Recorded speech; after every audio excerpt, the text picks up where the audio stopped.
Good morning, good afternoon, good evening. You're listening to the Thai Expat Daily Show. I'm your host Kieran Mack and thanks for tuning in. Don't forget to like this video if you're watching us on YouTube and please do subscribe. We are also available on Apple Podcasts, Spotify, Amazon Music and a host of other podcast players. The Thai Expat Show is sponsored by ThailandBuySell.com. ThailandBuySell.com is a new classified ads website where you can place ads free of charge and shop. Ads can be placed in both Thai and English languages and it's a very easy site to navigate. Visit ThailandBuySell.com today and sign up for free. Now that's all done, let's jump into today's show.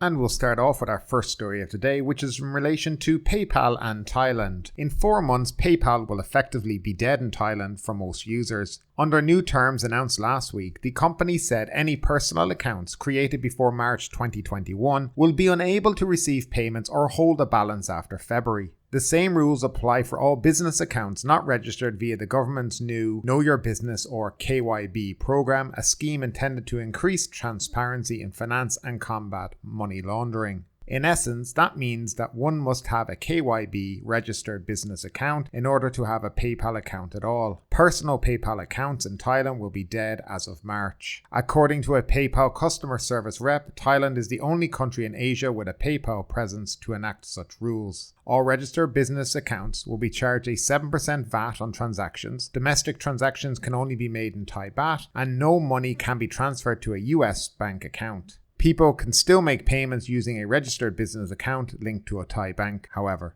Some have reported payments for Spotify and New York Times subscriptions routed through PayPal being denied. According to PayPal rep, who was not authorized to speak to the media, this is simply a coincidence as the changes have yet to take effect. In other words, all PayPal accounts holders in Thailand are still able to pay for services. When the changes take effect, freelancers will be among those to feel the most pain. Those who rely on PayPal to receive payments from foreign vendors will no longer be able to do so without a registered business account. Graphic designers, teachers, writers, and other online workers who work independently will almost certainly need to find new solutions. So will anyone seeking to transfer cash to their home country. That being said, those few who register business accounts will still be able to send money from Thailand to friends and families overseas as business transactions. The gist is that Thailand is overhauling its regulatory framework and it aims to accelerate its financial technology industry and transition to a digital economy. PayPal must adhere to Thai law if it wants to do business here, specifically Thailand anti-money laundering and tax laws. In order to operate in Thailand, PayPal is required to have an FX e-money license and meet whatever standards that requires. On the user end of the equation, the KYB verification is part of a broader push by the Thai government to weed out money laundering. Among a litany of documents and personal information, it requires people to submit their 13-digit business identification number, proof of business address, and identity information for the primary authorized user, each company shareholder with 25% or more ownership, and each additional executive or authorized user. That means you're in the system. But it's also about taxation. Sweet taxation. All those freelancers selling stuff on Etsy to make ends meet or supplement their 18,000 baht monthly salary, it's time to pay up. The Thai government is coming for you. So just a little bit of information about PayPal in Thailand, which essentially will be ending for personal use and will only be available for people with business accounts. Now, people who still have PayPal internationally will still, of course, be able to use it. But if your PayPal account was created in Thailand, is linked to your Thai bank account, it's effectively dead and you need to find a new way to transfer money into Thailand as such. So there is other platforms, but they're not as friendly as PayPal, and PayPal is obviously accepted by a lot of international vendors, which is very useful. So it may create problems for people like people who use Etsy and other online resellers like this. And moving along, the Thai Charter Court website hacked, renamed the Kangaroo Court. Thailand's Constitutional Court website has been hacked following yesterday's reading of its decision that 3 well-known anti-establishment leaders were attempting to overthrow the constitutional monarchy through their speeches given at Thammasat University Rangsit campus on August 10, 2020. The court also ordered them to cease such activities. The court's website was compromised at 12:30 p.m. Its homepage was renamed to Kangaroo Court, and a YouTube video of a song Guillotine, It Goes Yeah by Death Grips was posted on the page.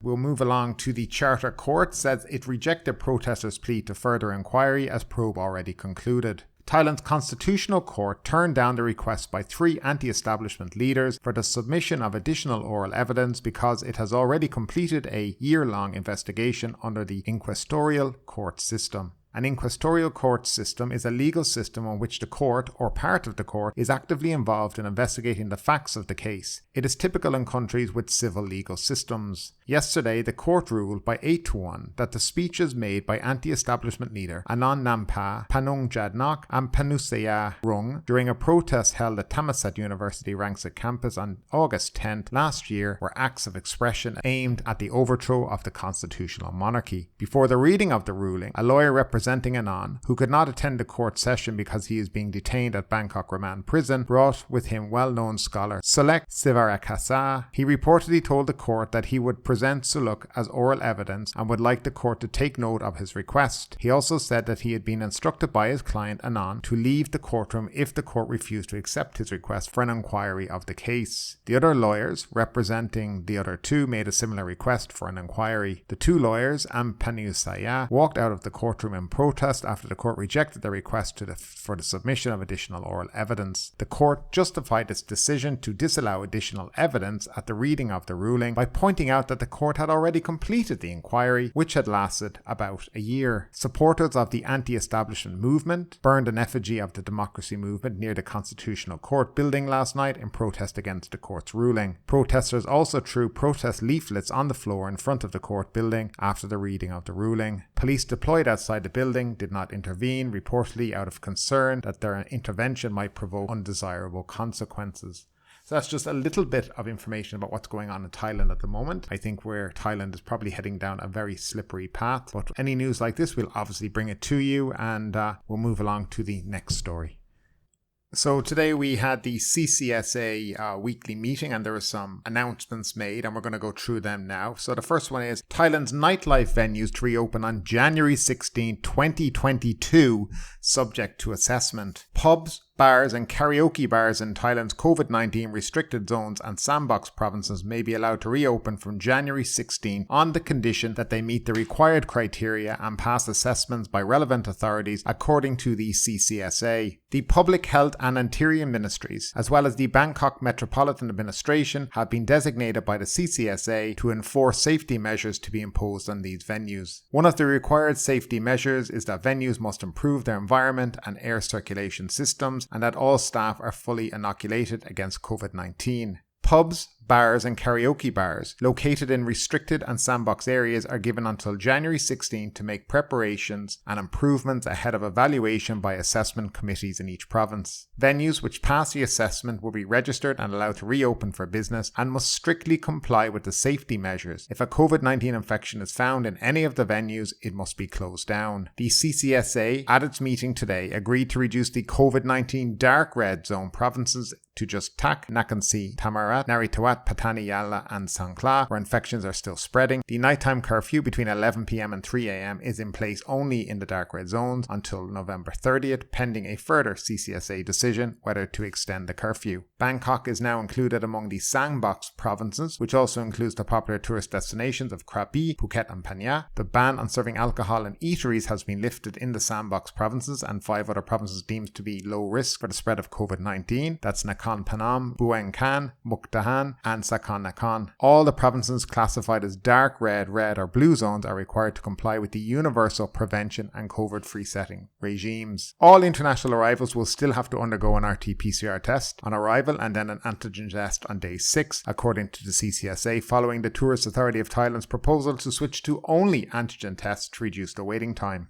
Now, that's fairly devastating news for the likes of Pattaya, and I'm not sure why they're being excluded and why restaurants can't at least serve alcohol. It seems like some very, very strange decisions are being made by government at this moment of time that are definitely affecting people's livelihoods. And we're not just talking about bar owners, but we're talking about restaurant owners, entertainment owners, their staff, the vendors and everybody else who are in the circle of this business. And yes, it's going to have a big effect. I mean, that's basically 2 more months. And there's no reasoning being given as to why it has to be January 16th, 2022. I think Pattaya is going to be a very strange place around Christmas and New Year's, and so is a lot of places, but this is the way the Thai government seem to be going right now. Now, the CCSA meeting, there was some speculation beforehand that the RT-PCR test on arrival was going to be dropped and it was going to be replaced with a rapid antigen test. Now, that didn't happen, but there still is talk that it may happen. I think they're trying to gather a little more data in the next 2 weeks to be able to condone switching over. So if that did happen, that would be a very, very good thing. Basically, it would mean the 1-day quarantine in the hotel would be dropped. You just do the test at the airport and then you'd be free to go on your way. Now, that would be quite an improvement on what things are now. Now, there was some other news in relation to children between the ages of 12 to 18, which didn't get much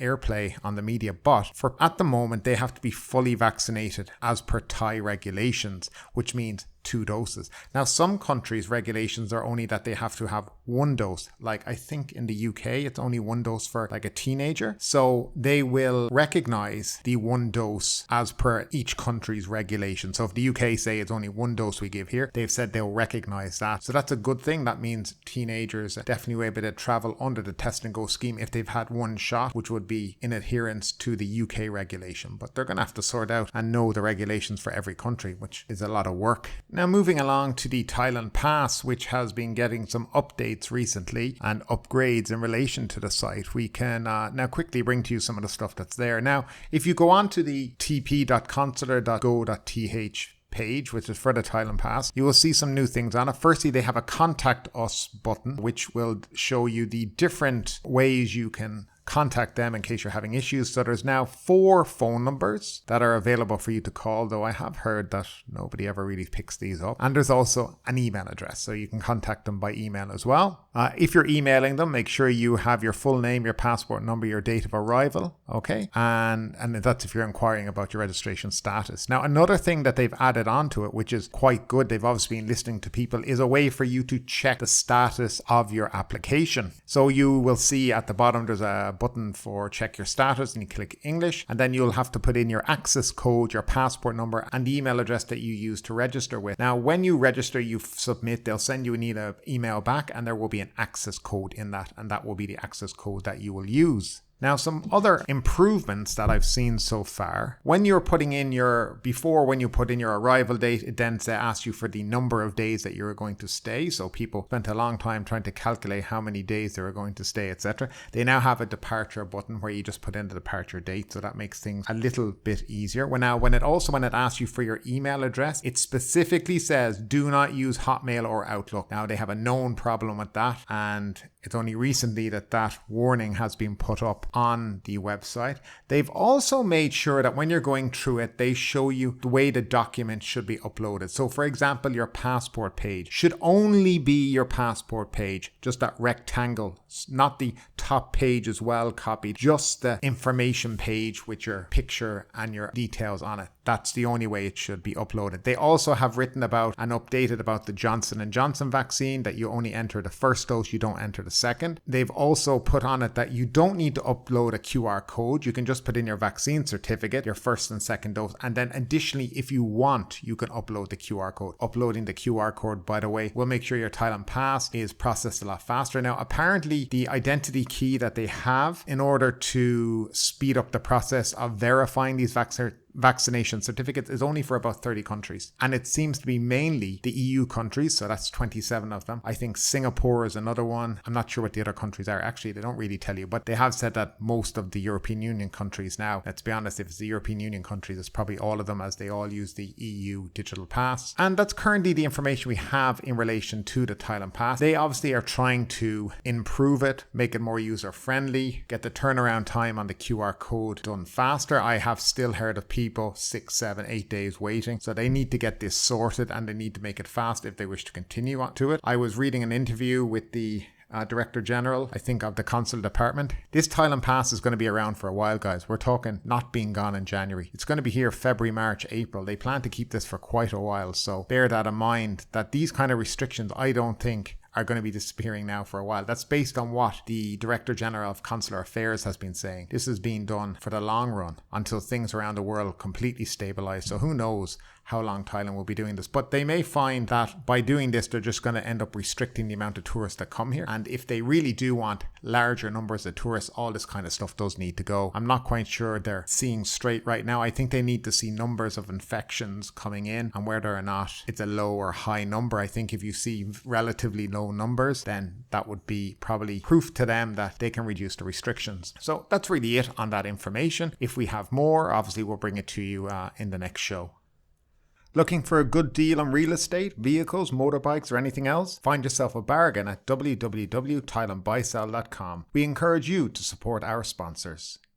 And moving along, Scoot to launch non-stop flights between Bangkok and London. The new service will commence with flights from the 16th of December 2021 and will be followed by 3-time weekly scheduled seasonal services from March 2022, with a further review and potential increase in frequency based on demand and regulator approval. The low-cost subsidiary of Singapore Airlines that was recently named as the world's best long-haul low-cost airline made the announcement about the new non-stop service between Bangkok's Suvarnabhumi Airport and London's Gatwick Airport. The new service will commence with flights from the 16th of December, which will be 3 times a day weekly. All services will be operated by Scoot's wide-body Boeing 787 Dreamliners, offering both economy and Scoot Plus cabins, sporting features such as in-flight Wi-Fi and the ability to upgrade to Scoot Plus or to Scoot in Silence, Scoot's offering of a quiet zone. To celebrate the launch, Scoot has released attractive fares to London starting from 5,500 Thai baht one way on economy and 9,900 on Scoot Plus, all including taxes. Mr. Campbell Wilson, Scoot's Chief Executive Officer, said the progressive relaxation of border restrictions presents new opportunities for airlines and travellers alike. Scoot is excited to add flights between Bangkok and Gatwick to our network, offering our unique combination of a great value and great experience with a touch of Scootitude. Scoot empowers travellers to customise their flight experiences as they prefer, whether it'll be extra legroom,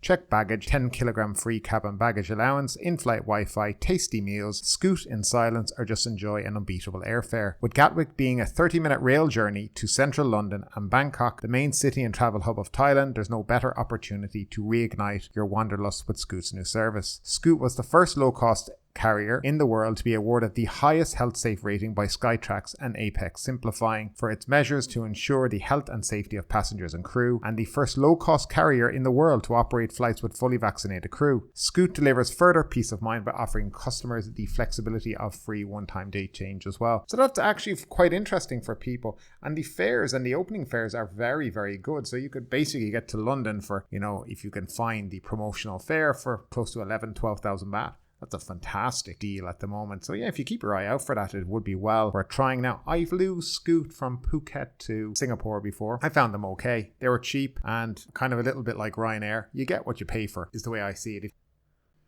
And moving along, Phuket Airport asked to relocate testing on arrival ahead of expected tourism surge. Phuket International has formally requested that RT-PCR tests of tourists arriving from abroad no longer be conducted at the airport. The request comes ahead of an expected surge in the number of tourists this month and in the months following. The formal request came at a meeting at the airport with Phuket Vice Governor and the Phuket Provincial Public Health Office Chief Dr. Kusak Kutikun. The process takes a lot of space and requires specialised personnel, Phuket Airport General Manager explained. However, current regulations under the Ministry of Transport require airports of Thailand to organise swab samples to be taken from arrivals at all 6 airports that the AOT operates within the country, including Suvarnabhumi and Don Muang International Airports in Bangkok, he said. Phuket Airport is aware of the guidelines for passenger screening to strictly comply with public health standards set by the government and strictly follow the process of international arrivals at Phuket Airport, Mr. Monchai noted. However, he added, the RT-PCR test process requires many health personnel and a waiting area to be prepared and a large facility where the tests are conducted. It is estimated this month there will be an average of 2,387 international arrivals per day. Considering the increase in passenger estimates,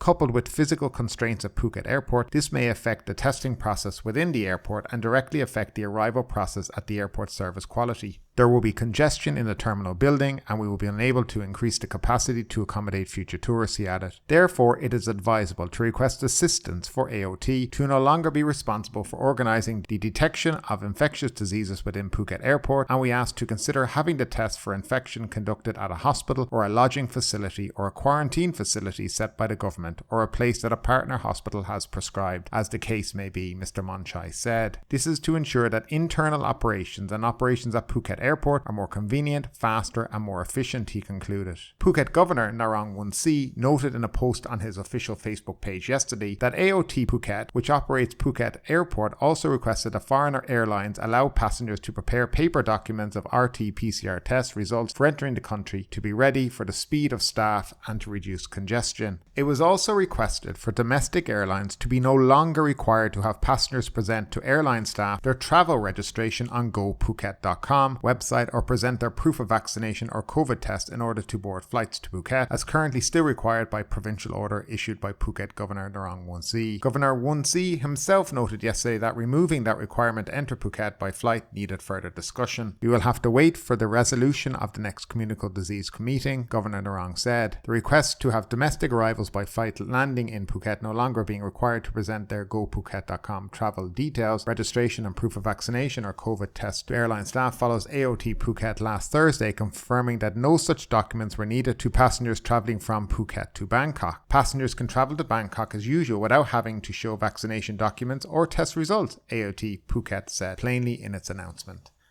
So a little bit of common sense setting in maybe by the Phuket authorities. Yes, you are going to have an increase in tourist arrivals this month and continuing on into December, January and February, and it's unrealistic to think you're going to be able to do them at quite a small airport, to be honest. I mean, they can barely handle immigration queues there, so how are they going to have space for all these PCR tests? Now, on the other hand, how is Phuket itself going to handle this? They're probably going to have to set up swab centres around Phuket to be able to do this, and in, provinces like Krabi and Phanya as well. So a lot of thinking and thought needs to go into this. Now, this whole thing about the AOT requiring that you have it at the airport, and they talk about Suvarnabhumi and Damwang, well, that's not true, because in those airports they don't have it there.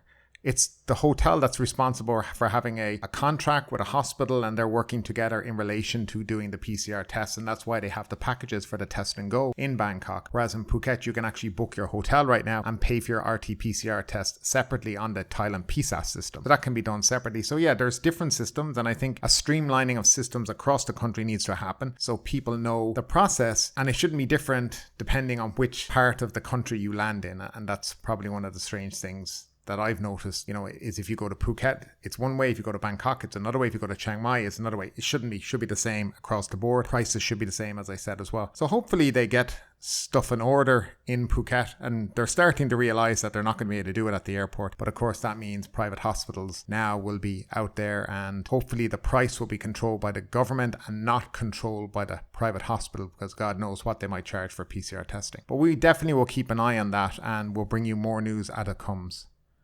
And next up, Joe Ferrari, 6 other ex-cops to be prosecuted for the murder and fatal torture case. The Attorney General has given the green light for the prosecution of former police Colonel Titisan Yuthappan, aka Joe Ferrari, and 6 other former police officers on multiple charges, including premeditated murder by means of torture, malfeasance in office, illegal detention and coercion. The Attorney General is scheduled to submit the case to the Central Criminal Court for the corruption and misconduct cases next week. Commissioner of Central Investigation Bureau, Police Lieutenant General Pudaret, told the media on Friday that the charge of premeditated murder by means of torture, of which the 7 dismissed officers are indicted, marks an important use of such a charge in accordance with Section 289 of the Penal Code. He explained that previously the alleged offenders would have been indicted on premeditated murder charges in accordance with Section 288 of the Penal Code, which carries the death penalty, life imprisonment, or imprisonment from 15 to 20 years. However, under Section 289, the penalty is death with no imprisonment as a sentence option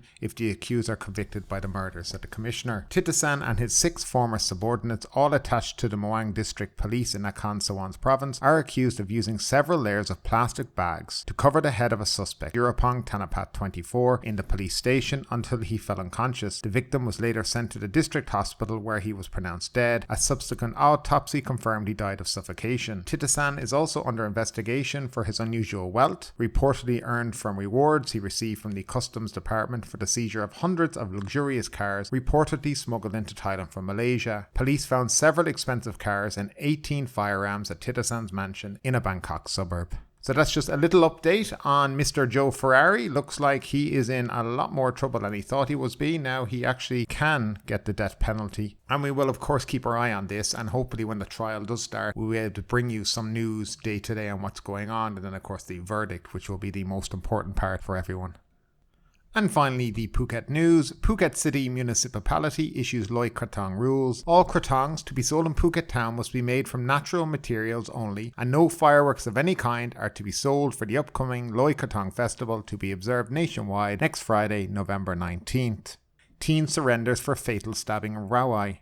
The 19-year-old man wanted for the fatal stabbing of another teenager in Rawai last night has surrendered to police. And finally, heavy rain forecast for Phuket, Andaman Coast. The Thai Meteorological Department has issued a weather warning affecting most of southern Thailand, including Phuket, forecasting heavy rains and possible flooding as a large wet front crosses the area from the east. But ultimately, with this story or anything else that stood out to you today, I'd love to know your thoughts in those comments down below, because yes, this is a news show, but it's also a conversation. Now keep that conversation going. Make sure you like the video, subscribe to the channel, share the video, and all that good stuff that does help that YouTube algorithm. Now before we go, if you have something to sell on www.thailandbuysell.com, it's free to place a classified advertisement, so why not head over there, sign up straight away. It's the perfect place to sell, whether you're an individual or a business. That's www.thailandbuysell.com. But ultimately, my name is Kieran Mack. You've been listening to the Thai Expat Daily Show, and we'll see you next time.